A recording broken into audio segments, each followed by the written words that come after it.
Hello मैत्रिणींनो, उन्हाळा म्हटलं की टॅनिंग हे होतंच. तर आपण घरातल्या कोणकोणत्या वस्तूपासून तुमचे टॅनिंग हे घालू शकता यासाठीच मी हा खास व्हिडिओ घेऊन आलेली आहे. या व्हिडिओमध्ये मी तुम्हाला तुमच्यासोबत शेअर करणार आहे की घरामध्ये किचन ओट्यामध्ये काय काय मिळतं व खरंच कोणकोणते गोष्टी ॲक्च्युली थोडासा काळवंडलेपणा कमी करू शकतात. या सर्व गोष्टी व याच्या ट्रिक व टिप्स मी तुमच्यासोबत शेअर करणार असल्यामुळे व्हिडिओ शेवटपर्यंत पाहत राहा.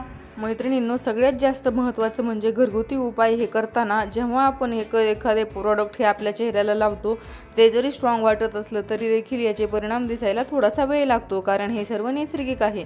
हे लक्षात ठेवूनच आपण उपाय हे ट्राय करायला हवेत. पण सर्व नॅचरल गोष्टीपासून म्हणजेच अशा गोष्टी ज्या तुम्ही डायरेक्टली खाऊ शकता, अशा सर्व गोष्टी जेव्हा तुम्ही त्याने टॅन रिमूव्हल करता तेव्हा थोडासा वेळ लागू शकतो, परंतु या नैसर्गिक असल्यामुळे आपल्या शरीरासाठी उत्तमच असतात. हॅलो मैत्रिणींनो, आता उन्हाळा सुरू आहे व तुम्हाला उन्हात फिरणं होतंय किंवा तुमची एखादी मस्त ट्रिप झाली, तुम्ही मस्त फिरून आलाय परंतु तुमचं भरपूर टॅनिंग झालंय. तर मी याचंच सोल्युशन घेऊन आलेले आहे की तुमचं टॅनिंग निघून जाईल व तुमचा चेहरा ग्लो करायला लागेल.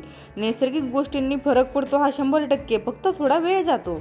तर मैत्रिणींनो, आपला पहिला पदार्थ येतो तो म्हणजेच ॲलोवेरा. ॲलोवेरा हा सर्वांना आपल्या माहीत आहेच. जर आपण तो केसांना लावला तर आपले केस हे शाईन करतात व स्मूथ होतात. जर तुम्ही ट्रिपवरून आले असाल व तुम्हाला रॅश किंवा टॅनिंग झालेलं असेल तर हे ॲलोवेरा जेल तुम्ही तुमच्या चेहऱ्याला व त्वचेला लावा. ॲलोवेरा जेलमध्ये स्मूथिंग प्रॉपर्टी असल्यामुळे हा प्रचंड थंड असतो. जर तुम्ही ते जखमेवर लावले तरी स्वतः तुमच्यासाठी चांगलेच आहे. याने तुम्हाला नक्कीच फरक जाणवेल. भरपूर असा कोरफडीचा गर काढा व तुमच्या त्वचेला लावून ठेवा. जेव्हा तो 15-20 मिनिटांनी 90% वाळल्यावर धुवा. असा प्रयोग तुम्ही आठवड्यातून जास्तीत जास्त 3 वेळाही करू शकता. थोड्याच दिवसानंतर तुम्हाला याचा फरक जाणवायला लागेल. तर मैत्रिणींनो, आपला दुसरा पदार्थ येतो तो म्हणजेच काकडी. तुम्ही फेशियल करत असाल किंवा नसाल, तुम्ही नेहमीच केव्हा तरी पाहिलं असेल की फेशियल करत असताना काकडीचे काप हे आपल्या डोळ्यावर ठेवतात, कारण काकडीमध्ये 80 ते 90% पाणी असतं. यात सुद्धा कूलिंग इफेक्ट हा अगदी ॲलोवेरा जेलसारखाच आहे. जेव्हा काकडीचा रस तुम्ही चेहऱ्याला लावता तेव्हा जणू काही आपल्या शरीराला आपण बाहेरून पाणी पाजत आहोत असल्यासारखं होतं.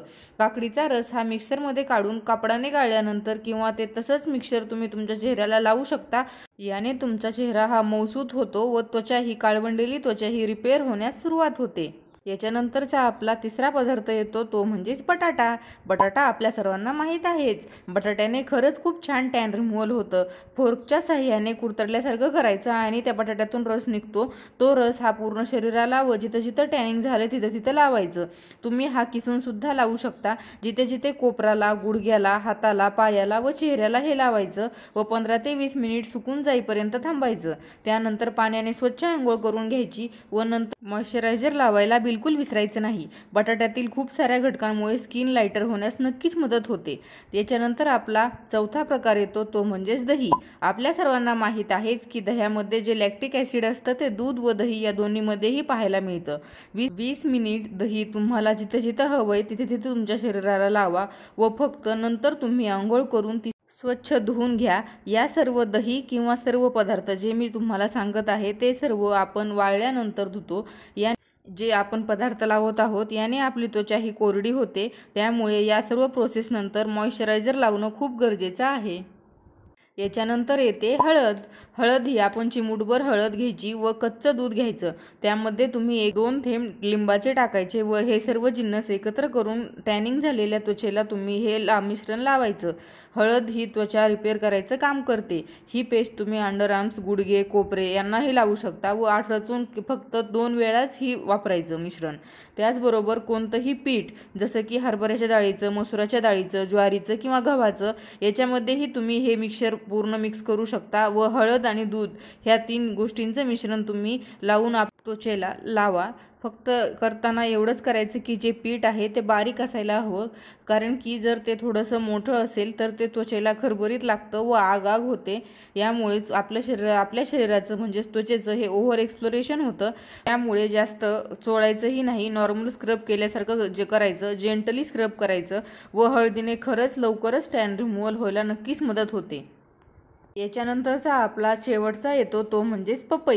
भरपूर पिकलेली म्हणजे चक्क म्हातारी वाटेल अशी पपई घ्यायची व त्याचा गर काढायचा, तो ब्लेंड करायचा मिक्सरमध्ये व ते बॉडीवर आपलं मिश्रण पूर्ण लावायचं.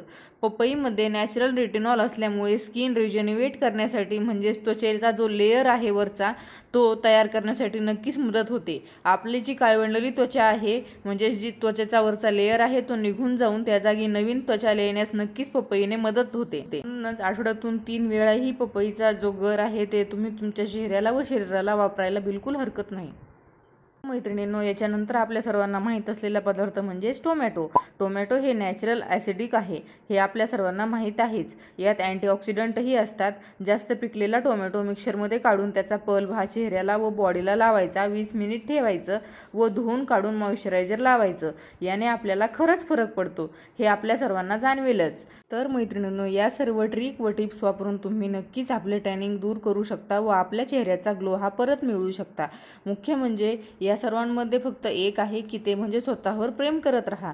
तर मैत्रिणींनो, या व्हिडिओमध्ये एवढंच. परत भेटूयाच आपण पुढच्या व्हिडिओमध्ये. तर मी जर आठवड्याच्या शुक्रवारी नवनवीन व्हिडिओ घेऊन येत असते. तर आपल्या महाराष्ट्र फॅशन या यूट्यूब चॅनलला सबस्क्राईब करा व बेल आयकॉनही क्लिक करायला विसरू नका. व तुम्ही इथपर्यंत पोहोचला आहात तर लाईक करायला बिलकुल कंजूसी करू नका.